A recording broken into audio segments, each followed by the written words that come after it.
Venezuela அதிபர் Nicolas Maduro அமெரிக்காவால் பிடிபட்ட நிகழ்வு உலக எரிசக்தி சந்தையில் ஒரு மிகப்பெரிய மாற்றத்தை ஏற்படுத்தியுள்ளது. இது இந்தியாவுக்கு ஒரு கடினமான, அதே சமயம் லாபகரமான எண்ணெய் முக்கோண சூழலை உருவாக்கியுள்ளது. கடந்த சில ஆண்டுகளாக இந்தியாவின் பொருளாதார வளர்ச்சியை தக்கவைக்க ரஷ்யாவிடமிருந்து குறைந்த விலையில் கிடைக்கும் கச்சா எண்ணெயையே இந்தியா பெரிதும் நம்பியிருந்தது. தற்போது உலகின் மிகப்பெரிய எண்ணெய் இருப்புகளை கொண்ட வெனிசுலா அமெரிக்காவின் செல்வாக்கின் கீழ் வர வாய்ப்புள்ளதால் இந்தியா தனது கொள்முதல் உத்தியை மாற்றிக்கொள்ள ஒரு நல்ல வாய்ப்பு கிடைத்துள்ளது.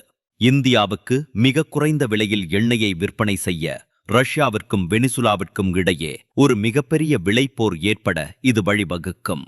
இந்த சூழலை தனக்கு சாதகமாக பயன்படுத்திக் கொள்ள இந்தியா ஒரு சிறந்த நிலையில் உள்ளது. குறிப்பாக ஜாம் நகரில் உள்ள ரிலையன்ஸ் நிறுவனத்தின் மிகப்பெரிய சுத்திகரிப்பு ஆலை போன்ற பல இந்திய ஆலைகள் கனரக வகை கச்சா எண்ணெயை சுத்திகரிப்பதற்காகவே சிறப்பாக வடிவமைக்கப்பட்டுள்ளன. வெனிசுலாவில் கிடைக்கும் எண்ணெய் இதே கனரக வகையை சார்ந்தது என்பது இந்தியாவுக்கு கூடுதல் பலம். அமெரிக்கா தனது தடைகளை நீக்கி வெனிசுலாவை சுதந்திரமாக எண்ணெய் ஏற்றுமதி செய்ய அனுமதித்தால் சந்தையில் எண்ணெய் புழக்கம் மிக அதிகமாகும். இதனால் தனது வாடிக்கையாளராக இந்தியாவை தக்கவைத்துக் கொள்ள ரஷ்யா தற்போது வழங்குவதை விட இன்னும் கூடுதலான தள்ளுபடிகளை வழங்க வேண்டிய கட்டாயத்திற்கு தள்ளப்படும். இவ்வாறு இரு நாடுகளையும் போட்டியிட வைப்பதன் மூலம் இந்தியா பெருமளவு பணத்தை சேமிக்க முடியும். இருப்பினும் இந்தியா ரஷ்யாவிடமிருந்து எண்ணெய் வாங்குவதை அவ்வளவு எளிதாக நிறுத்திவிடவும் கூடாது. இந்தியாவிற்கும் ரஷ்யாவிற்கும் இடையிலான நட்பு என்பது வெறும் எண்ணெய் வணிகத்தை மட்டும் சார்ந்தது அல்ல. இராணுவ ஆயுதங்கள் மற்றும் அணுசக்தி தொழில்நுட்பத்தில் ரஷ்யா இந்தியாவின் மிக முக்கியமான கூட்டாளியாக திகழ்கிறது. உதாரணமாக, கூடங்குளத்தில் பெரிய அணுமின் நிலையங்களை உருவாக்க இந்தியாவுக்கு உதவும் ஒரே நாடு ரஷ்யா தான். இதுபோன்ற நீண்டகால உறவுகளை வெறும் மலிவான எரிபொருள் நோற்று எரிபொருளுக்காக இந்தியா கைவிடாது. மேலும் இந்தியா தனது ஸ்ட்ராட்டஜிக் அட்டோனமி என்பதில் மிகுந்த உறுதியாக உள்ளது.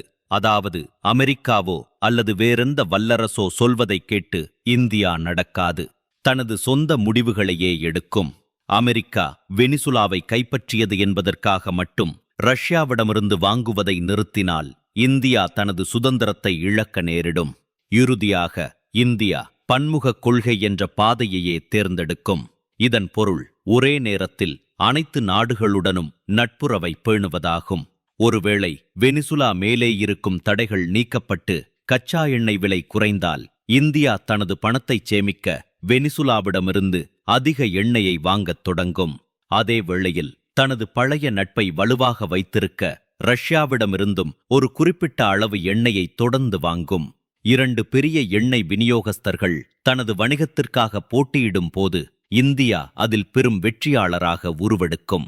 இதன் மூலம் உலகளாவிய நட்புறவை சமநிலைப்படுத்துவதோடு மிக குறைந்த விலையில் எரிபொருளையும் இந்தியாவால் பெற முடியும்.